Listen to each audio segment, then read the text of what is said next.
Hello friends, स्वागत है आपका उत्तराखंड ऑनलाइन एजुकेशन हब में। तो गाइज, उत्तराखंड सामान्य अध्ययन का ये पार्ट 28 है। जैसे कि आपको पता है, अभी जो उत्तराखंड में आगामी एग्ज़ाम है 746 पोस्ट के लिए वैकेंसी निकली हुई है गाइज, उसके लिए ये आपको हेल्प करेगा।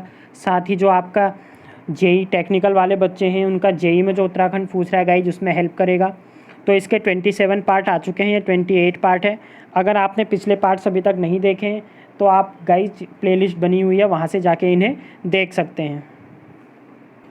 तो गाइज, वीडियो का जो लास्ट क्वेश्चन था पिछली वीडियो का, वो था किस बुग्याल में स्कीइंग की राष्ट्रीय प्रतियोगिता आयोजित की जाती है। पवाली कांठा बुग्याल, दयारा बुग्याल, चित्रकांठा बुग्याल या बेदनी बुग्याल। तो गाइज, आपका आंसर क्या हो जाएगा, देखिए। अगर पवाली कांठा बुग्याल की बात करें तो ये आपका कहाँ पर पाया जाता है गाइज, टिहरी में। ठीक हो गया, याद रखिएगा कहाँ पर पाया जाता है, टिहरी गढ़वाल में ये पाया जाता है। अगर दयारा बुग्याल की बात करें तो दयारा आपका पाया जाता है उत्तरकाशी में। फिर बेदनी बुग्याल की बात कर दें गाइस, तो बेदनी आपका चमोली में, और ये सबसे बड़ा है। ठीक है, एक तो ये कहाँ पर पाया जाता है, चमोली में, और दूसरा अगर पूछे उत्तराखंड का सबसे बड़ा बुग्याल कौन सा है तो आप क्या बोलोगे गाइज, बेदनी बुग्याल। ठीक है, मखमली घास के लिए क्या है, प्रसिद्ध माना जाता है। अब जहाँ स्कीइंग होती है, देखिए क्वेश्चन में क्या पूछा है, बुग्याल में स्कीइंग की राष्ट्रीय प्रतियोगिता आयोजित की जाती है। तो आपका आंसर क्या हो जाएगा इसका, Dayara Bugyal. Option number B will be your right answer. तो गाइज, चलते हैं अपनी आज के क्वेश्चंस पे। अगर अभी तक आपने चैनल को सब्सक्राइब नहीं किया है तो चैनल को सब्सक्राइब और वीडियो को लाइक कर दीजिए। क्वेश्चन है, लौह महिला कहा जाता है तीलू रौतेली, कर्णावती, जिया रानी या सुशीला बलूनी। तो गाइज, जो लौह महिला कहा जाता है उत्तराखंड में, वो किसको कहा जाता है, सुशीला बलूनी को। ऑप्शन नंबर डी आपका क्या हो जाएगा, इसका राइट आंसर हो जाएगा। अब बात करें, देखिए, राज्य आंदोलनकारियों में महिला आयोग की पूर्व अध्यक्ष थी कौन, सुशीला बलूनी जी। ठीक हो गया। फर्स्ट ऑप्शन को देखें तो फर्स्ट ऑप्शन में है आपका गाइज तीलू रौतेली। ठीक हो गया। तो तीलू रौतेली के बारे में देखिए इन्फॉर्मेशन क्या है। 2018 में महिला सशक्तिकरण मंत्रालय ने 3 तलाक के मामले को सुप्रीम कोर्ट तक पहुंचाने वाली काशीपुर की सायरा बानो, गढ़वाली कविताओं को पहचान दे रही रुद्रप्रयाग की उपासना, पिथौरागढ़ की हेमा थलाल और हल्द्वानी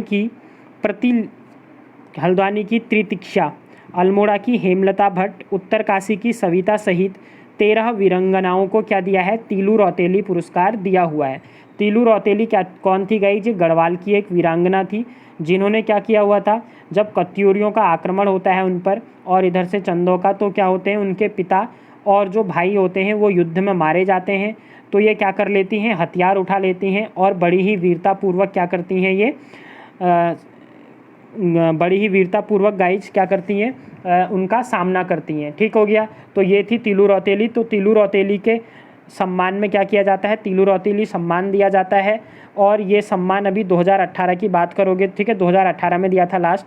तो ये 13 वीरांगनाओं को दिया था। उनमें से मुख्य कौन थी, मैंने बता दिया, जो 3 तलाक वाला केस हुआ था, सायरा बानो, ये काशीपुर की थी, उन्हें दिया जा रहा है। रुद्रप्रयाग की उपासना जी को, पिथौरागढ़ की हेमथलाल, हल्द्वानी की त्रितिक्षा। ठीक हो गया, ये मेन है। उसके बाद एक नाम आया था गाइज, कर्णवती।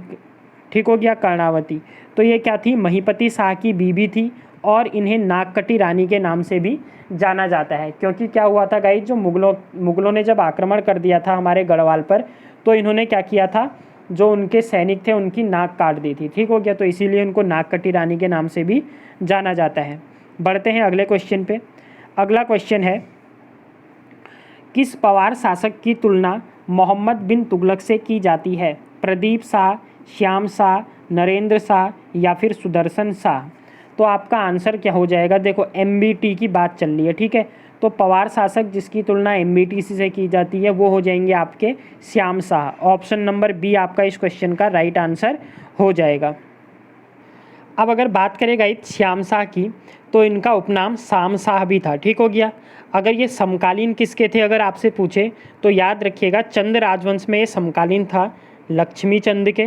किसके हो जाएगा गाइज, लक्ष्मी चंद के और त्रिमल चंद के। ठीक है, लक्ष्मी चंद कौमा त्रिमल चंद, दो का नाम। और अगर हम दिल्ली में बात करें कि दिल्ली में शासन किसका था, तो मुग़लों का शासन चल रहा था, तो मुग़लों में कौन आ जाएगा, जहांगीर। ठीक हो गया, जहांगीर के समकालीन था कौन, अपना श्याम शाह। श्याम शाह कौन से नंबर का राजा था, ये इंपॉर्टेंट बन सकता है क्योंकि आपको पता है फैक्चुअल डेटा पूछता है। तो ये श्याम शाह आपका 45वें नंबर का शासक था, ठीक है, पवार राजवंश का। इसने इसको क्या किया था गाइज, अप्रैल 1621 में आगरा में हाथी और जो घोड़ा था वो क्या किया गया था, उपहार में मिला था, किसके द्वारा, जहांगीर के द्वारा। इसके बारे में एक इम्पोर्टेंट जो बात और बनती है वो क्या, इसके 99 विवाह थे। कितने विवाह, 99 विवाह, लेकिन ये क्या था, निसंतान था गाइज। ठीक हो गया। राजधानी श्रीनगर में इसने श्याम शाही बागवान बनाया था। और इसी के टाइम पे क्या हुआ था, देखिए बताता हूँ, जो एक अनांद्रे अंतोनी पादरी था, ठीक हो गया, कौन था, दादरे अंत्योनी एक पादरी था, उन्होंने क्या बोला था, इसे घमंडी और स्वेच्छाचारी राजा बताया था, किसको, श्याम शाह को। तो इतनी इन्फॉर्मेशन हो गई गाइज किसके बारे में, हमारे श्याम शाह के बारे में। चलते हैं नेक्स्ट क्वेश्चन पे। नेक्स्ट क्वेश्चन है आपका, राजाजी राष्ट्रीय उद्यान में किस जनजाति के लोग निवास कर रहे हैं जो इस क्षेत्र को छोड़ने के लिए तैयार नहीं हैं, भील, थारू, गुर्जर या इनमें से कोई नहीं। तो अगर राजा जी के पास के एरिया में देखोगे ना, राजा जी राष्ट्रीय उद्यान, तो इसके पास आसपास कौन है, गुर्जर लोग रहते हैं। ऑप्शन नंबर सी इसका क्या हो जाएगा, राइट आंसर। अब अगर बात करेगा इस, देखिए राजा जी राष्ट्रीय उद्यान की, तो राजा जी राष्ट्रीय उद्यान है जो, ये किसके नाम पर पड़ा था, ये पूछता है। तो याद रखिएगा, चक्रवर्ती राजगोपालाचारी, किसके नाम पर, चक्रवर्ती राजगोपालाचारी जी के नाम पर इसका नाम क्या पड़ा, राजाजी नेशनल पार्क पड़ा। स्थापना कब की गई थी इसकी, तो याद रखिएगा 1983 में इसकी क्या की गई थी, स्थापना की गई थी। एरिया कितना है, तो एरिया याद रखिएगा 820.23 या 42 किलोमीटर स्क्वायर, 820 याद रखो, ठीक हो गया। उसके बाद इसको क्या किया था गया था गाइज, 1983 में जब ये बना था 1983 में, तो क्या हुआ था, जो मोतीचूर, राजाजी और चीला वन्य जीव विहार है, इनका एक कर दिया गया था। ठीक है, किस किस को अगर पूछे आपसे तो नाम याद रखिएगा, एक तो हो गया आपका चीला, दूसरा आपका क्या हो गया, मोतीचूर, और तीसरा क्या हो गया, एक खुद राजाजी। तो इन तीनों का विलय कर दिया गया, एक में राजाजी बना दिया गया, कब, 1983 में। बारहसिंगा यहाँ पर ज़्यादा मोस्टली बारहसिंगा भी पाए जाते हैं। ठीक हो गया। अगर ज़िले पूछे, इंपॉर्टेंट क्वेश्चन है, राजाजी किन किन जिलों के अंतर्गत आता है, तो ये आपका पड़ जाएगा, देखिए देहरादून, दून वाला एरिया आ जाएगा आपका, उसके बाद आपका हरिद्वार में आ जाएगा, और पौड़ी गढ़वाल, ये 3 जिलों में ये पूरा का पूरा फैला हुआ है। फिर से बता रहा हूँ, देखिए देहरादून, हरिद्वार और पौड़ी, इन 3 जिलों में फैला हुआ है राजाजी राष्ट्रीय उद्यान। पार्क में मुख्यतः क्या है, तो हाथियों के लिए फेमस है, सबको पता है, किसके लिए, हाथियों के लिए। बढ़ते हैं नेक्स्ट क्वेश्चन में गाइज। अगर वीडियो पसंद आ रही है आपको तो प्लीज़ चैनल को सब्सक्राइब कर दीजिए और वीडियो को लाइक और शेयर। क्वेश्चन बोल रहा, विश्व बैंक की सहायता से राज्य में पर्यावरण सुरक्षा हेतु 2 प्रयोगशालाएं कहाँ स्थापित की गई हैं, देहरादून व हल्द्वानी, हरिद्वार व देहरादून, नैनीताल व देहरादून, बागेश्वर व देहरादून। तो आपका आंसर क्या हो जाएगा, हरिद्वार व देहरादून। ऑप्शन नंबर बी इसका क्या हो जाएगा गाइज, राइट आंसर हो जाएगा। चलते हैं नेक्स्ट क्वेश्चन पे। नेक्स्ट क्वेश्चन है, उत्तराखंड में एक प्रसिद्ध स्थान है जिसे द्वितीय फूलों की घाटी के नाम से जाना जाता है। तो आपको पता है फूलों की घाटी तो चमोली है, तो गाइस जो चिनाब घाटी है, ऑप्शन नंबर बी, इसको क्या बोला जाता है, ठीक हो गया, द्वितीय फूलों की घाटी बोला जाता है। पहली फूलों की घाटी तो सबको पता है चमोली में स्थित है, और अगर दूसरी पूछे कौन सी है तो आप बोलोगे चिनाब घाटी। ठीक हो गया। नेक्स्ट पे बढ़ते हैं गाइस। तो नेक्स्ट क्वेश्चन है, बाघ परियोजना टाइगर प्रोजेक्ट किससे संबंधित है, दुधवा राष्ट्रीय उद्यान से, नंदा देवी राष्ट्रीय उद्यान से, कार्बेट राष्ट्रीय उद्यान से, या फिर राजाजी राष्ट्रीय उद्यान से। तो देखो टाइगर प्रोजेक्ट, सबसे पहला क्वेश्चन बनेगा, टाइगर प्रोजेक्ट था वो कब आया था, तो भारत का पहला बाघ संरक्षित घोषित किया गया था, किसको, कार्बेट राष्ट्रीय उद्यान को। ऑप्शन नंबर सी आपका क्या हो जाएगा, इसका राइट आंसर हो जाएगा। अब कार्बेट नेशनल पार्क कब हुआ था, 1 नवंबर 1973 को इसको क्या किया गया था गाइज, भारत का पहला बाघ संरक्षित घोषित किया गया था। ठीक है। उसके बाद क्या हुआ था 2013 में, 2013 में एक STPF की क्या की गई था, गठन किया गया था, स्पेशल टाइगर प्रोटेक्शन फोर्स। इसका गठन किया गया कब, 2013 में। सर्वाधिक बाघ उत्तराखंड में कहाँ पर पाए जाते हैं, तो कहाँ पर पाए जाते हैं, कार्बेट राष्ट्रीय उद्यान में। कितने हैं, 260 ही हैं, ठीक हो गया। और टोटल उत्तराखंड में कितने हैं अगर आपसे पूछे तो याद रखिएगा 442 कितने बाघ हैं उत्तराखंड में हैं। और उत्तराखंड कौन से नंबर पे है, थर्ड रैंक आती है इसकी। पहली रैंक है MP की, मध्य प्रदेश की 526 बाघों के साथ। दूसरी रैंक आपकी आ जाती है गाइज कर्नाटका की, 2 शेर कम है वहाँ पर, बाघ कम है 524। और तीसरे नंबर पे हमारा उत्तराखंड 442 टाइगर्स के साथ है, ठीक हो गया। तो इतनी इन्फॉर्मेशन हो गई। चलते हैं नेक्स्ट क्वेश्चन पे। नेक्स्ट क्वेश्चन है, इंडियन फॉरेस्ट रेंजर कॉलेज कहाँ स्थापित है, चमोली, अल्मोड़ा, नैनीताल या फिर देहरादून। तो आपसे पूछ रहा है इंडियन फॉरेस्ट रेंजर कॉलेज, तो गाइज आपका आंसर हो जाएगा ऑप्शन नंबर डी, ठीक हो गया। देहरादून में स्थित है इंडियन फॉरेस्ट रेंजर कॉलेज। ऐसे ही गाइज फॉरेस्ट से एक स्कूल पूछता है जहाँ पर कि क्या होती है, ट्रेनिंग होती है। वो स्कूल है आपका हल्द्वानी में। अगर स्कूल पूछे तो याद रखना हल्द्वानी, बट यहाँ पर क्वेश्चन क्या पूछा है, इंडियन फॉरेस्टर रेंजर कॉलेज की बात चल रही है। तो आंसर क्या हो जाएगा आपका, ऑप्शन नंबर डी हो जाएगा, ठीक हो गया। FRI भी आपका कहाँ, FRI जो है देहरादून, ठीक है। नेक्स्ट है आपका, कुमाऊनी बोली के प्रथम भाषा वैज्ञानिक कौन थे, शेखर धस्माना, मोहन उप्रेती, उसके बाद ये सी ऑप्शन होगा गंगादत्त उप्रेती, या डी इनमें से कोई नहीं।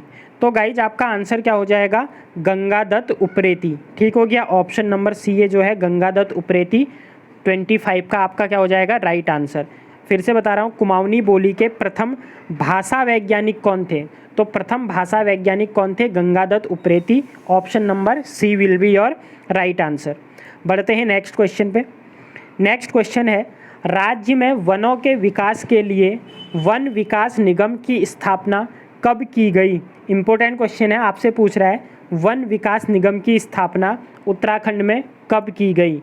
1 अप्रैल 2001, 2002, 1 मार्च 2002, 15 मार्च 2002। तो गाइज आपका आंसर क्या हो जाएगा, ऑप्शन नंबर ए, 1 अप्रैल 2001 को वनों के विकास के लिए वन विकास निगम की क्या की गई थी, स्थापना की गई थी।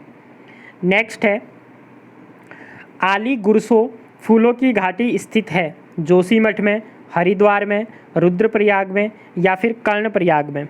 तो गाइज आली गुरसो जो फूलों की घाटी है ये आपकी पड़ती है कहाँ पर, जोशीमठ में। ऑप्शन नंबर ए इसका क्या हो जाएगा, राइट आंसर हो जाएगा।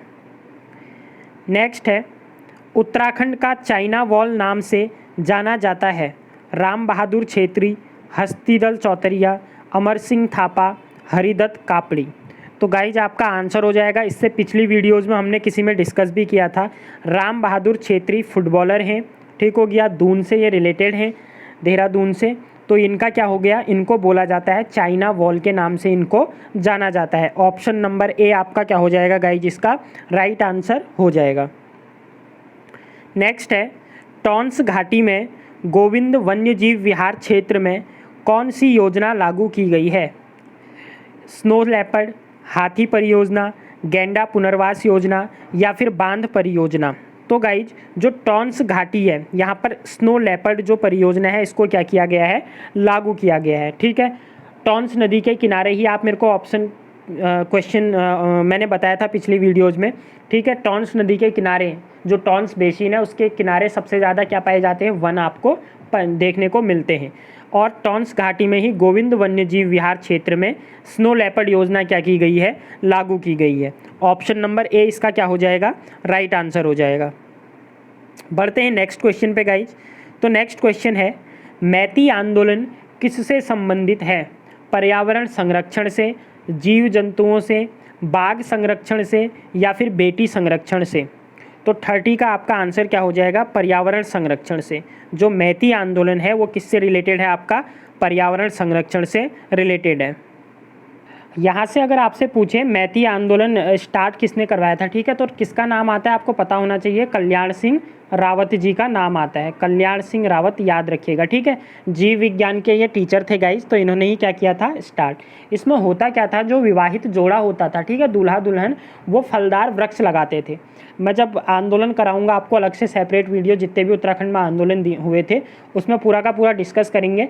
अभी जो देखो गाइज क्या होता है, एक होता है डिस्क्रिप्टिव में पूरा का पूरा हम वीडियोज़ को क्या किया जाता है, कवर अप किया जाता है। एमसीक्यू की फॉर्म में क्या होता है, आपको जब मैं यहाँ पर कराता हूँ जो एक्स्ट्रा फैक्ट्स दिए जाते हैं ना, वो आपको वो फैक्ट्स दिए जाते हैं जो कि एग्जाम रिलेटेड होते हैं, जो कि एग्जाम में आने के जिनकी जो फ्रीक्वेंसी है वो बहुत क्या होती है, हाई होती है। अब यहाँ से देखो उसने मैती आंदोलन किससे संबंधित था, पर्यावरण संरक्षण से क्वेश्चन बना दिया हमने। वो हो सकता है ये पूछ ले कि मैती आंदोलन के जनक कौन थे या कौन से पुरुष थे, तो कल्याण सिंह रावत, ऐसे आप याद रखिएगा, ठीक हो गया। नेक्स्ट क्वेश्चन है, किस भाषा पर तिब्बती भाषा का प्रभाव दिखाई देता है, जौहरी पर, गंगोई पर, गढ़वाली पर या फिर पछाई पर।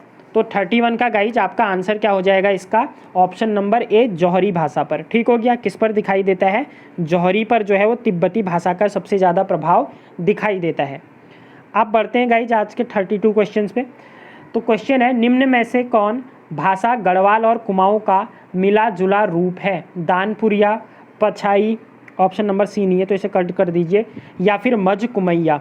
तो आपको देखिए ऑप्शन से ही दिख रहा होगा, 32 का आपका आंसर क्या हो जाएगा, ऑप्शन नंबर डी, मझे कुमू भी कहते हैं इसे, ठीक हो गया। मझ कुमैया जो है ये गढ़वाल और कुमाऊं का मिला जुला रूप है।